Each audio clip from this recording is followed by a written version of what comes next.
Viva poong Jesus Nazareno.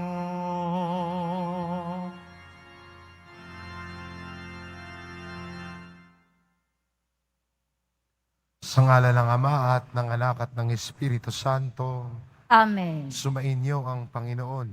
At sumaiyo rin. Mga kapatid, aminin po natin ang ating mga kasalanan upang marapat tayong gumanap sa banal na pagdiriwang.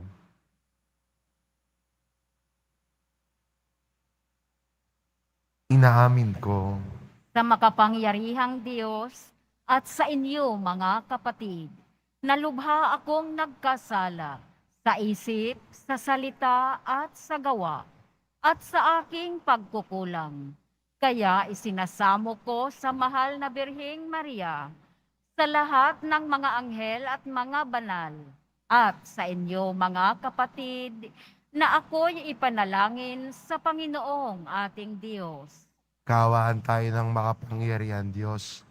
Patawarin tayo sa ating mga kasalanan at patnubayan tayo sa buhay na walang hanggan. Amen. Panginoon, kaawaan mo kami. Panginoon, kaawaan mo kami. Kristo, kaawaan mo kami. Kristo, kaawaan mo kami. Panginoon, kaawaan mo kami. Panginoon, kaawaan mo kami. Manalangin tayo. Ama naming makapangyarihan, binuksan mo para sa amin ang pinto ng kalangitan sa pagluklok mo kay Kristo sa iyong kanan at sa pagdudulot ng Espiritu Santo ng kaliwanagan. Ipagkaloob mong sa pagsasalo namin sa iyong bigay ang aming katapatan ay lalong madagdagan at kami sumapit sa kapupunan ng pananalig na tunay sa pamamagitan ni Jesucristo kasama ng Espiritu Santo magpasawalang hanggan. Amen. Magsiupo muna ang lahat.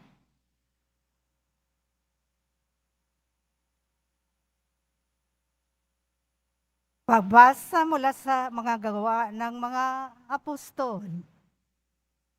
Noong mga araw na iyon, dumating sa Cesarea si Haring Agripa at si Berenice upang bumati kay Festo. Nang matagal-tagal na sila roon, inilahad ni Festo sa hari ang tungkol kay Pablo. Si Felix ay may iniwan ditong isang bilanggo.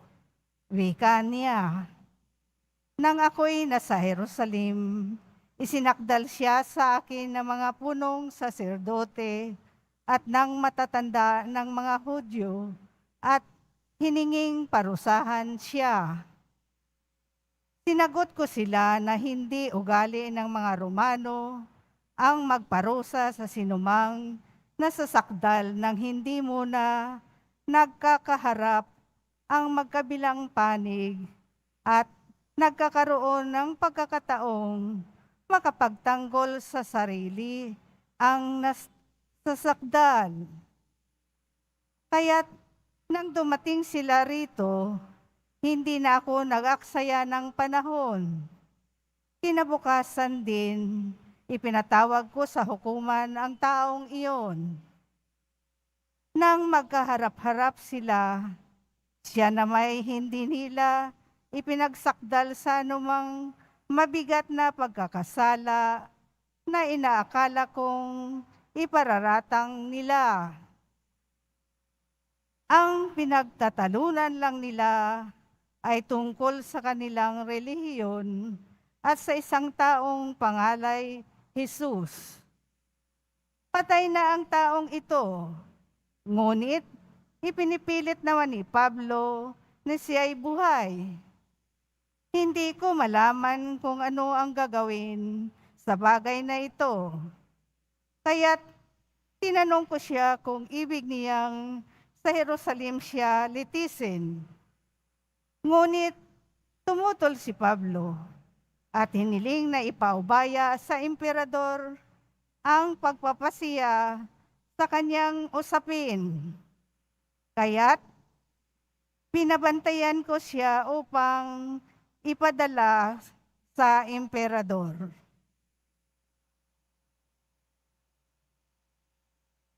Ang salita ng Diyos. Salamat sa Diyos.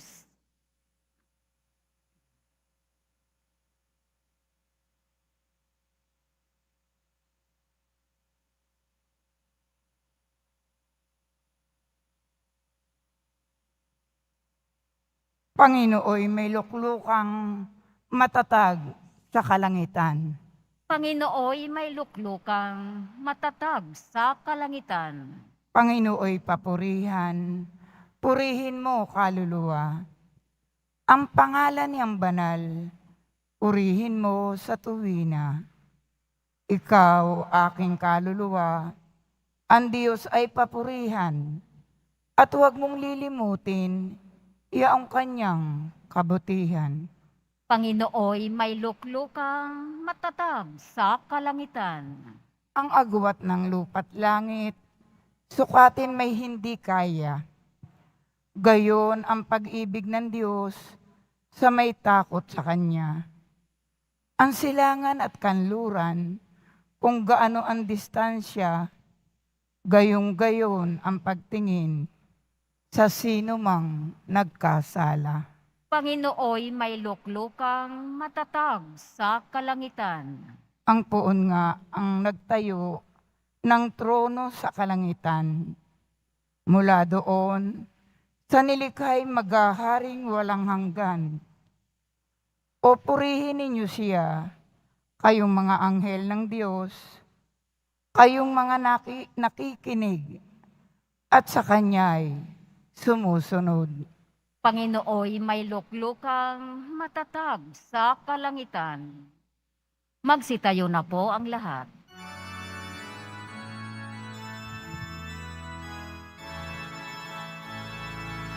Hallelujah,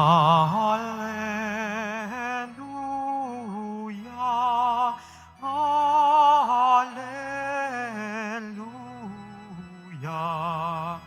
hallelujah,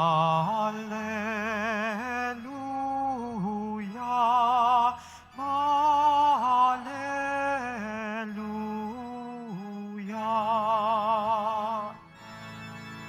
Espiritu'y magtuturo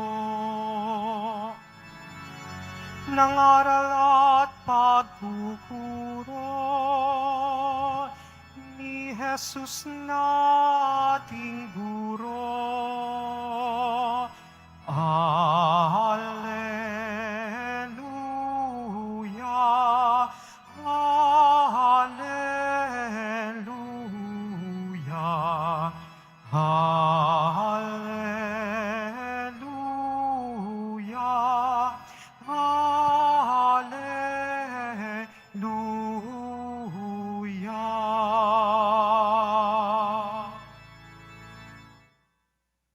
Sumainyo ang Panginoon, At sumaiyo rin. ang mabuting balita ng Panginoon ayon kay San Juan. Papuri sa iyo, Panginoon. Nang muli napakita si Jesus sa mga alagad at nang makakain na sila, tinanong ni Jesus si Simon Pedro, "Simon anak ni Juan, iniibig mo ba ako nang higit kaysa mga ito? O ba Panginoon, nalalaman ninyong iniibig ko po kayo?" Tugon niya. Sinabi sa kanya ni Jesus, "Pakanin mo ang aking mga batang tupa." Muli siyang tinanong ni Jesus, "Simon, anak ni Juan, iniibig mo ba ako?" Sumagot si Pedro, "Opo, Panginoon, nalalaman ninyong iniibig ko kayo."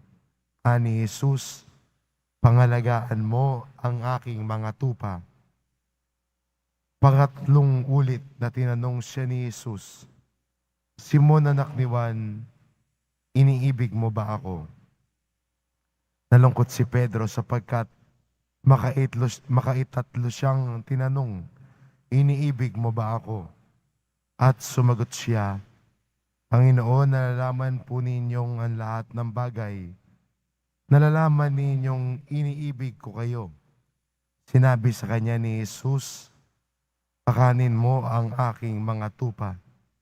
Tandaan mo nung kabataan mo pa, ikaw ang nagbibihis sa iyong sarili at lumalakad ka kung saan mo ibig.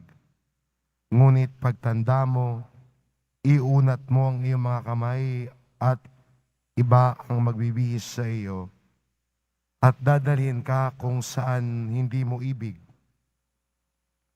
Sinabi niya ito upang ipakilala kung paano mamamatay si Pedro at sa gayong pagpaparangal, mapaparangalan niya ang Diyos. Pagkatapos sinabi sa kanya ni Jesus, sumunod ka sa akin. Ang mabuting balita ng Panginoon.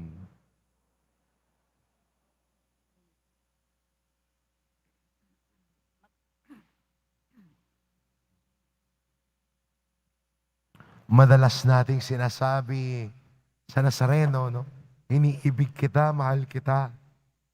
Pero maganda rin, no, na ang imbitasyon sa atin ng Poong Isus Nazareno na kung tayo ay nagmamahal sa Kanya, nangangahulugan din yon ng kahandaan din nating maglingkod sa iba. Nung tinanong ni Jesus si Pedro, iniibig mo ba ako? Ang sagot ni Pedro, opo Panginoon, iniibig kita. At ano ang bilin ni Jesus sa kanya? Pagkatapos sabihin yon, pakainin mo ang aking mga tupa. Kaya ang tao naglilingkod sa Diyos, ang tao nagmamahal sa Diyos, ang kanyang pagmamahal sa Diyos ay nagiging konkreto sa kanyang pagmamahal sa iba. Sabi nga ho ni San Juan, ang nagsasabing mahal niya ang Diyos, pero kinapupuotan niya ang kapwa niya, ay isang sinungaling. Ulitin ko, sinabi ho ni San Juan, ang tao nagsasabing mahal niya ang Diyos, ngunit kinapupuotan niya ang kapwa niya, ay isang sinungaling. Kaya magandang imbitasyon sa atin ito, na kung ang mahal talaga natin ang Panginoon at yung pagmamahal natin sa Kanya ay hindi lang sa pamamagitan ng mga salita. Ito'y unang-unang nakikita sa ating pagmamalasakit at paglingkod sa kapwa natin. Pero minsan iniisip agad natin, yung taong nagmamalasakit, yun agad yung iniisip natin na, ay, magmamalasakit ako kaya magpapakain ako. Magmamalasakit ako kaya magdodonate ako sa feeding program. Magmamalasakit ako, gagawa ako ng mabuti. Bibidyoan ko, tapos ipopost ko sa Facebook. Kung nais talaga natin gumawa ng kabutihan sa kapwa natin, alam nyo, hindi naman kailangan na maging engrande. Hindi kailangan mapansin ng iba. Yung simple mong pagmamalasakit sa taong malapit sa iyo, yung taong katabi mo, yun na yung simple pamamaraan mo ng pagpapahayag mo ng pagmamahal mo sa Diyos. Na yung kapwa mo, hindi mo sisiraan. Na yung asawa mo, hindi mo lolokohin. Dahil nagmamahal ka sa Diyos eh. Yung asawa mo, hindi mo sasaktan. Bakit? Nagmamahal ka sa Diyos eh. Hindi ka magsasabi ng masasakit na salita sa iyong kasama sa bahay, sa iyong mga anak. Bakit? Nagmamahal ka sa Diyos eh. Kung ikaw ay isang anak,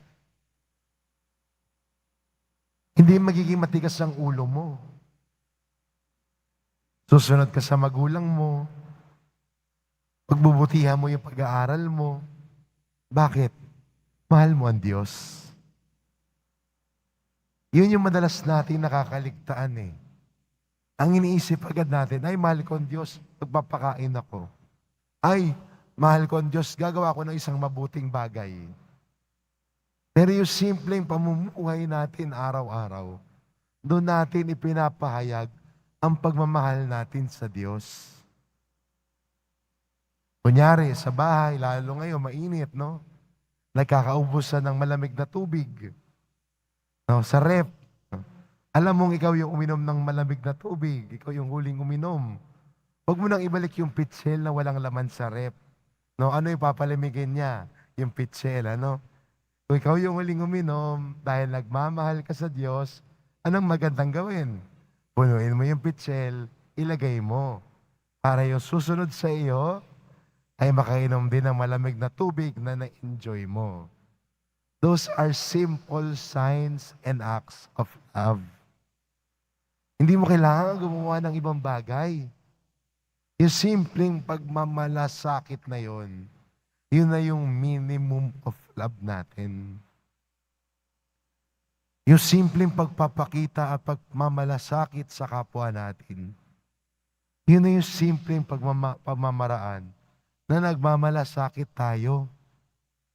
May nakita ka nakakainis, gusto mong i-post, pero kung nagmamahal ka sa Diyos, hindi mo ipopost at ipapahiya yung taong yun. Kasi ang tao nagmamahal sa Diyos, hindi nang papahiya o nang bababa ng tao. Hindi niya niyuyurakan yung pagkatao ng kapwa niya, at kung minamahal niya ang Diyos, inaangat pa niya yung pagkatao ng kapwa niya. Nilirespeto yung kapwa niya. Siguro yun nga yung madalas nating nalilimutan bilang Kristiyano. Pwede kang feeding ka nga ng feeding, pero hindi mo naman nilirespeto yung kapwa mo. Baliwala din. Sayang naman. Kaya magandang hamon sa atin at paanyaya, if we love the Lord, we do simple things with great love. At yan din po yung turo at pinapakita sa atin ni Santa Teresita ng Batang Jesus, na ang daan natin patungo sa langit ay ang paggawa ng mga munting bagay na may dakilang pag-ibig. Do little things with great love. At doon natin na ipapakita na mahal natin ang Diyos. Doon tayo nakakatugon sa tawag ng Diyos sa atin na kung minamahal natin siya, pakainin natin ang kanyang tupa. Dahil ang taong sumusunod sa Diyos ay nagmamahal ng lubos. Ang taong sumusunod sa Diyos, nagmamahal ng lubos. At ang kanyang pagmamahal, hindi kailangan maging maingay. Hindi kailangan mapansin ng iba. Hindi niya kailangan humipan ng trompeta para marinig ng lahat. Sa simpleng pamumuhay, sa simple niyang pagmamalasakit at pagmahal sa kapwa, doon niya naisa sa buhay ang pagmamahal niya sa Diyos. Kaya ang tanong sa atin ng Ebanghelyo, at tanong din sa atin ni Jesus, iniibig mo ba ako? At alam ko, ang sagot natin, opo, Panginoon, minamahal kita. At ang bilid sa atin ni Jesus, pakainin mo ang aking mga tupa. Amen.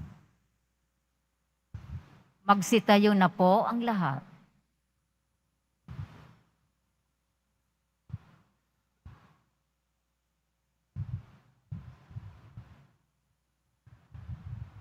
Minamahal ko mga kapatid, bunga ng pagkaunawang sinugo tayo sa misyong tulad ng kay San Pedro, hilingin natin sa Diyos Ama na palakasin ang ating pananampalataya.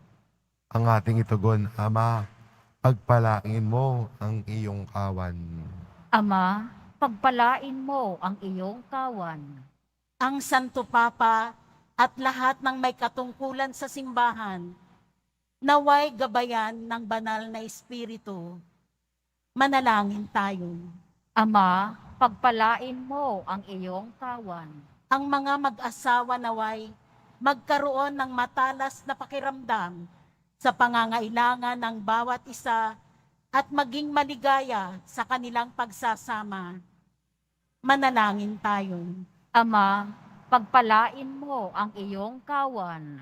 Ang mga makasalanan naway makatagpo ng pag-asa at lakas ng loob sa pagpapatawad ng Panginoon kay San Pedro. Manalangin tayo. Ama, pagpalain mo ang iyong kawan. Ang mga may sakit at nababagabag, naway makaranas ng presensya ng Panginoon sa gitna ng kanilang mga pagdurusa at paghihirap. Manalangin tayo. Ama, pagpalain mo ang iyong kawan. Ang mga yumaang mahal natin sa buhay, naway makatanggap ng liwanag, kaligayahan at kapanatagan. Manalangin tayo. Ama, pagpalain mo ang iyong kawan. Ama naming nasa langit, isunugo mo ang iyong anak upang iligtas ang mundo sa pamamagitan ng gawain ng iyong simbahan. Palakasin nawa ang aming loob ng halimbawa ni San Pedro upang magsikap kami para sa paglaganap ng iyong kaharian sa lupa. Hinihiling namin ito sa pamamagitan ni Kristo na aming Panginoon. Amen. Magsiupo muna ang lahat.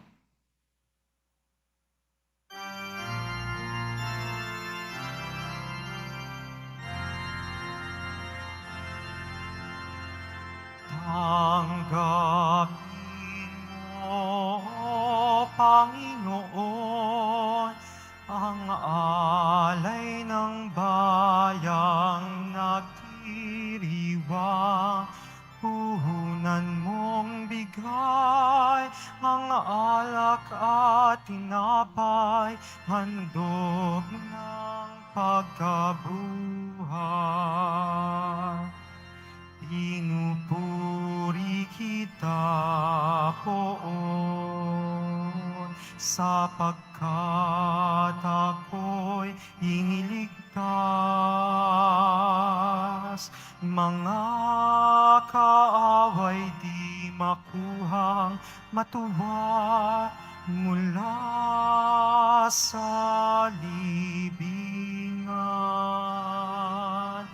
Tanggapin mo, Panginoon, ang alay ng bayang nagdiriwang. Puhunan mong bigay ang alak at tinapay, handog ng pagkabuhay.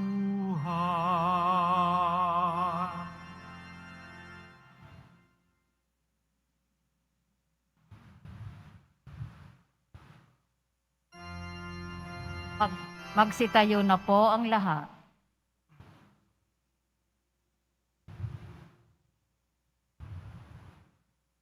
Manalangin kayo mga kapatid upang ang paghahain natin ay kalugdan ng Diyos amang makapangyarihan. Tanggapin nawa ng Panginoon itong paghahain sa iyong mga kamay, sa kapurihan niya at karangalan, sa ating kapakinabangan at sa buong sambayanan niyang banal. Ama naming lumikha, tunghayan mo ang paghahain ng iyong sambayanan upang pakundangan sa iyong kinalulugdang mga alay, ang aming kalooban ay gawing dalisay at pagdating ng Espiritong Banal sa pamamagitan ni Jesucristo, kasama ng Espiritu Santo, magpasawalang hanggan. Amen. Sumainyo ang Panginoon. At sumaiyo rin. Itaas sa Diyos ang inyong puso at diwa. Itinaas na namin sa Panginoon. Pasalamatan natin ang Panginoong ating Diyos. Marapat na siya ay pasalamatan. Ama naming makapangyarihan, tunay ngang marapat na ikaw ay aming pasalamatan. Ngayong ipinagdiriwang ang paghahain ng Mesiyas, ang maamong tupa na tumubos sa aming lahat. Siya'y talagang maasahan at ang katapatan niya sa pananagutan ay siyang bumago sa dating pamumuhay sa sangkatauhang namihasa sa pagkasalawahan. Ang dangal ng tao ay ganap na itinampok upang mamana namin ang pakikipagkapatid kay Jesus. Kaya kaisa ng mga anghel na nagsisiawit ng papuri sa iyo nang walang humpay sa kalangitan, kami nagbubunyi sa iyong kadakilaan.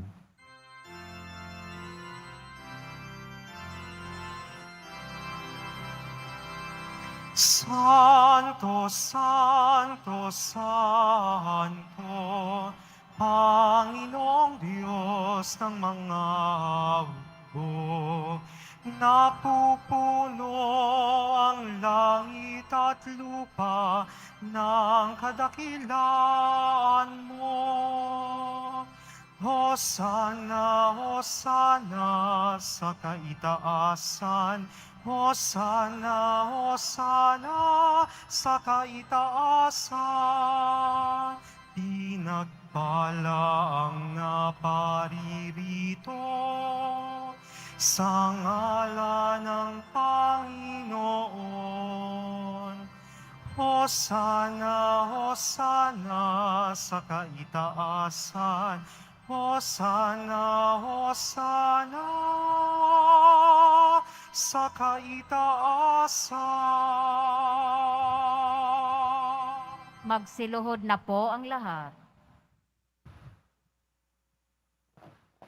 Ama naming banal, ikaw ang bukal ng tanang kabanalan, kaya't sa pamamagitan ng iyong Espiritu, gawin mo banal ang kaloob na ito, upang para sa amin maging katawan at dugo ng aming Panginoong Hesukristo.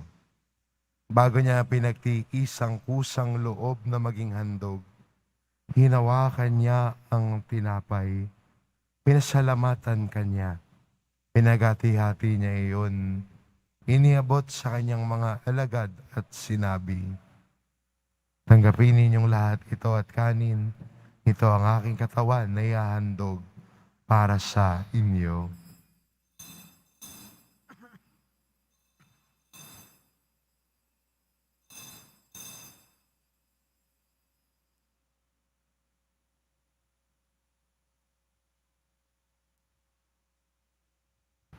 Gayon din naman na matapos ang hapunan, hinawakan niya ang kalis. Muli kanyang pinasalamatan.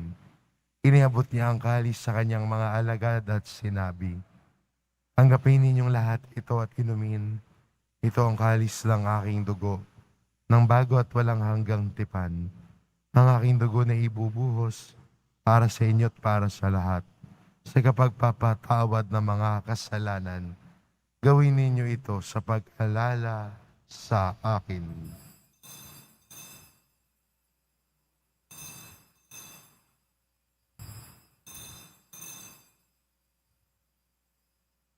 Magsitayo na po ang lahat.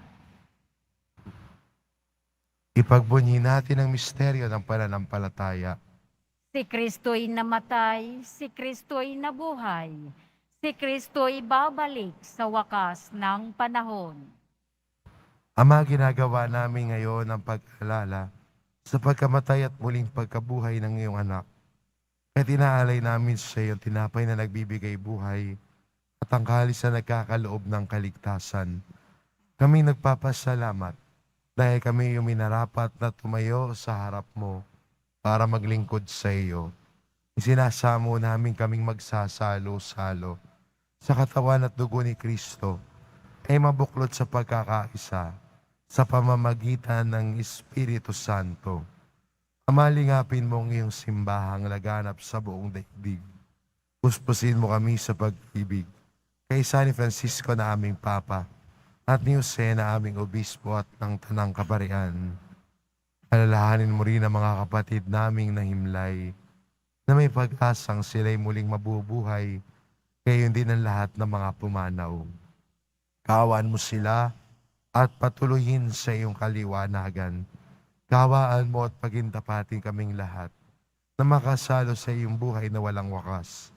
Kay sana mahal na Birheng Maria na ina ng Diyos, ng kabiyak ng puso niyang si San Jose, kay sana mga apostol at ang lahat ng mga banal na namuhay dito sa daigdig ng kalugod-lugod sa iyo, may pagdiwang nawa namin ang pagpupuri sa ikararangal mo sa pamamagitan ng iyong anak na aming Panginoong Hesukristo. Sa pamamagitan ni Kristo, kasama niya at sa Kanya, ang lahat ng parangal at papuri ay sa iyo, Diyos amang makapangyarihan, kasama ng Espiritu Santo, magpa sa walang hanggan.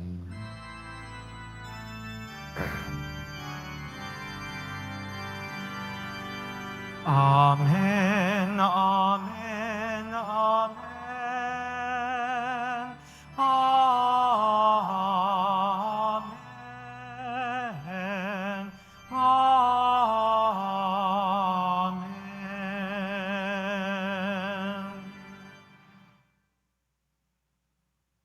Sa tagubilin ng mga nakagagaling na utos at turo ni Jesus na Panginoon natin at Diyos, ipahayag po natin ng lakas loob.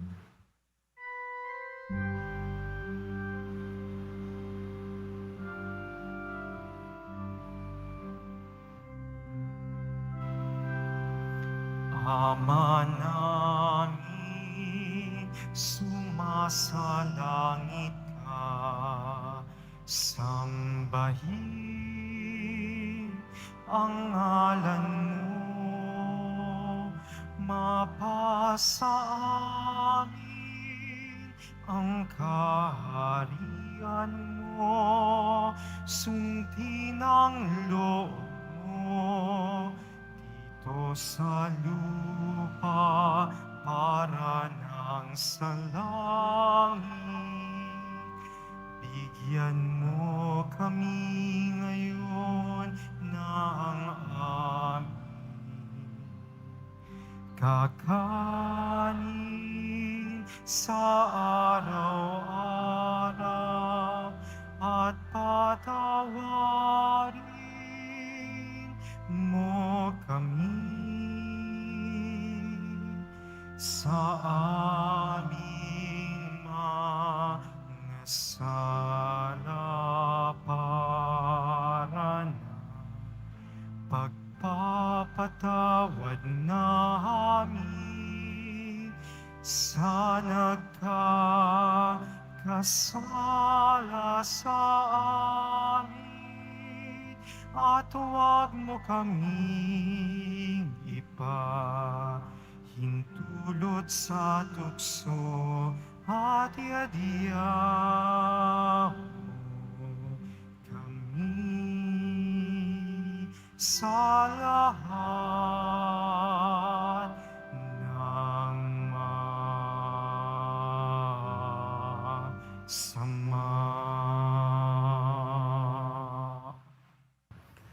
Hinihiling namin kami adya sa lahat ng masama, pagkalooban ng kapayapaan araw-araw, iligtas sa kasalanan at ilayo sa lahat ng kapahamakan. Samantalang aming pinananabikan ang dakilang araw ng pagpapahayag ng tagapagligtas naming si Jesucristo. Sapagkat iyo ang kaharian at ang kapangyarihan at ang kapurihan magpakailanman. Amen. Panginoong Jesucristo, sinabi mo sa iyong mga apostol, kapayapaan ang iniiwan ko sa inyo, ang aking kapayapaan ang ibinibigay ko sa inyo. Tungayan mo ang aming pananampalataya at huwag ang aming pagkakasala. Pagkalooban mo kami ng kapayapaan at pagkakaisa, ayon sa iyong kalooban, kasama ng Espiritu Santo, magpasawalang hanggan. Amen. Ang kapayapaan ng Panginoon ay laging sumainyo. At sumaiyo rin. Magbigayan kayo ng kapayapaan sa isa't isa. Kordero ng Diyos na nag-aalis ng mga kasalanan ng sanlibutan, maawa ka sa amin. Kordero ng Diyos na nag-aalis ng mga kasalanan ng sanlibutan, maawa ka sa amin. Kordero ng Diyos na nag-aalis ng mga kasalanan ng sanlibutan, ipagkaloob mo sa amin ang kapayapaan. Magsiluhod po ang lahat.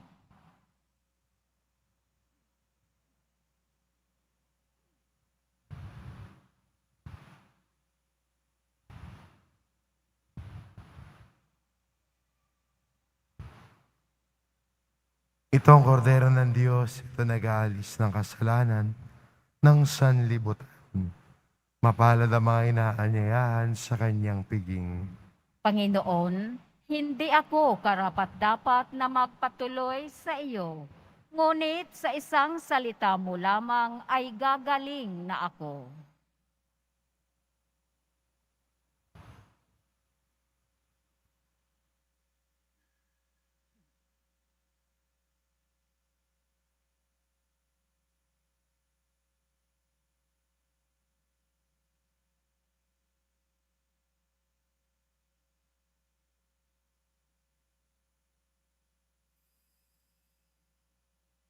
Para sa lahat ng tatanggap ng banal na komunyon, sasagot po tayo ng amen pagkasabi ng pari o ng lay minister ng katawan ni Kristo.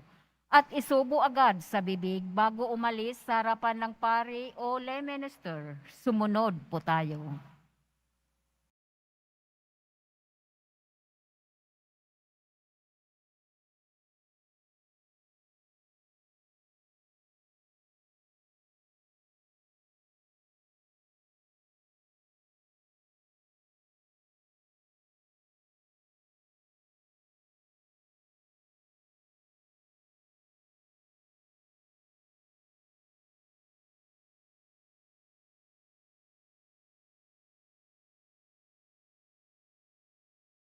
Manalangin tayo.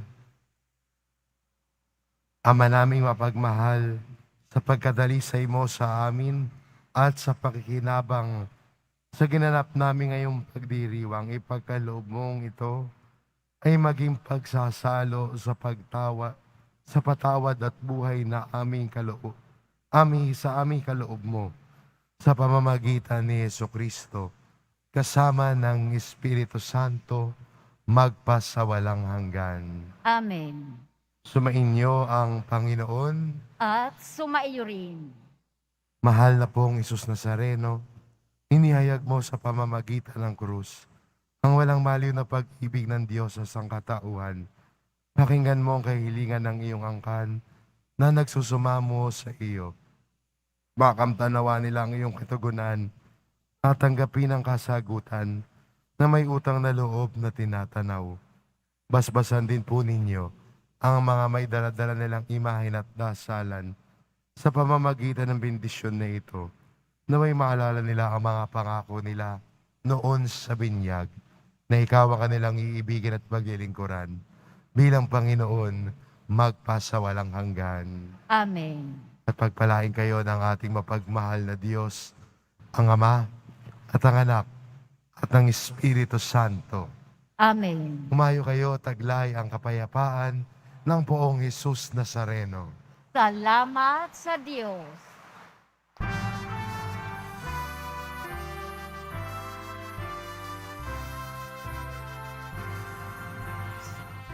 Padre Jesus Nazareno, sinasamba ka namin. Pinipinto ka namin. Aral mo ang aming buhay at kaligtasan sa Padre Jesus Nazareno. Iligtas mo kami sa kasalanan. Ang krus mong kinamatayan ay sagisag ng aming kaligtasan. Nuestro Padre Jesus Nazareno, dinarangal ka namin. Nuestro Padre Jesus Nazareno, nilulwalhati ka namin. Nuestro Padre Jesus Nazareno, dinarangal ka namin. Nuestro Padre Jesus Nazareno, nilulwalhati ka namin.